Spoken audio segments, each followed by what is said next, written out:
టాలీవుడ్లో భిన్నమైన ఆలోచనతో సినిమాలు తీస్తూ తనకంటూ ఒక ప్రత్యేకమైన బ్రాండ్ ఇమేజ్ ఏర్పాటు చేసుకున్న దర్శకుడు Shekhar Kammula. Anand, Godavari, happy days, leader, Fidaa, love story ఇలా ఎన్నో సినిమాలు తీశారు. ప్రతి సినిమా ఒక ప్రత్యేకమైన జానర్లో ఉంటుంది. అయినప్పటికీ చాలా కొత్తగా, అద్భుతంగా ఉంటుంది. ఆయన స్క్రీన్ ప్లే మరియు టేకింగ్ లో ఉన్న మ్యాజిక్ ఇదే. లవ్ స్టోరీ సినిమా తర్వాత చాలా కాలం గ్యాప్ తీసుకుని శేఖర్ కమ్ముల రేపు మన ముందుకు కుబేరా సినిమాతో రాబోతున్నారు. ఇప్పటికే ఈ సినిమా నుండి రిలీజ్ అయిన ట్రైలర్, పాటలు ఆడియన్స్ నుంచి విశేషమైన ఆదరణ దక్కించుకుంది. ఇక ఇంటర్వ్యూస్ ఇవ్వడానికి పెద్దగా ఆసక్తి చూపించని శేఖర్ ఈ సినిమాకి మాత్రం ప్రత్యేకమైన శ్రద్ధ చూపించి అనేక ఇంటర్వ్యూలు ఇస్తున్నారు. అందులో ఒక ఇంటర్వ్యూలో ఆయన ఉప ముఖ్యమంత్రి పవన్ కళ్యాణ్ పనితీరు గురించి మాట్లాడిన మాటలు వైరల్ అవుతున్నాయి.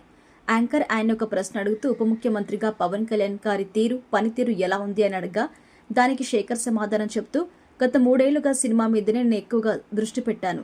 ఈ 3 ఏళ్ల గ్యాప్ లో రాజకీయాలు పెద్దగా ఫాలో అవ్వలేదు. పవన్ కళ్యాణ్ గారు ఒక మంచి మనిషి. ఆయనలో జనాలకి ఏదో చేయాలనే తపన ఖచ్చితంగా ఉంది. ఖచ్చితంగా అద్భుతమైన పాలన ఇస్తున్నాడు అని అనుకుంటున్నాను. అయితే రాజకీయాలను అనుకరించకపోవడం వల్ల ఆయన పనితీరుని నేను గమనించలేదు. ఇప్పుడు ఖాళీ దొరికింది కాబట్టి ఒకసారి చూస్తాను మొత్తం అంటూ చెప్పారు. ఆయన మాట్లాడిన మాటలు వైరల్ అవుతున్నాయి. శేఖర్ కమ్ముల ఫస్ట్ నుంచి పవన్ కళ్యాణ్ కి చాలా పెద్ద వీరాభిమాని. జనసేన పార్టీ పెట్టిన కొత్తల్లో శేఖర్ కమ్ముల పవన్ కళ్యాణ్ మొదటి ప్రసంగాన్ని చూసి ఎంతో మెచ్చుకున్నారు. సోషల్ మీడియాలో అనేక ట్వీట్స్ కూడా వేశారు. కానీ రెండో ప్రసంగంలో తాను ప్రత్యక్షంగా ఈసారి పోటీ చేయడం లేదు అని, బీజేపీకి మద్దతు తెలుపుతున్నాను అని చెప్పడంతో ఎవరికో మద్దతు ఇవ్వడానికి ఇంత ఆవేశం, ఉద్వేగం అనవసరం అంటూ కాస్త నిరాశ చెందుతూ ట్వీట్ కూడా చేశారు. అలా అప్పట్లో శేఖర్ కమ్ముల రాజకీయాలను అనుకరించేవాడు. కానీ ఇప్పుడు మాత్రం రాజకీయాలను పెద్దగా అనుకరించకపోవడం వల్ల ఆశ్చర్యం కలిగించిన విషయం.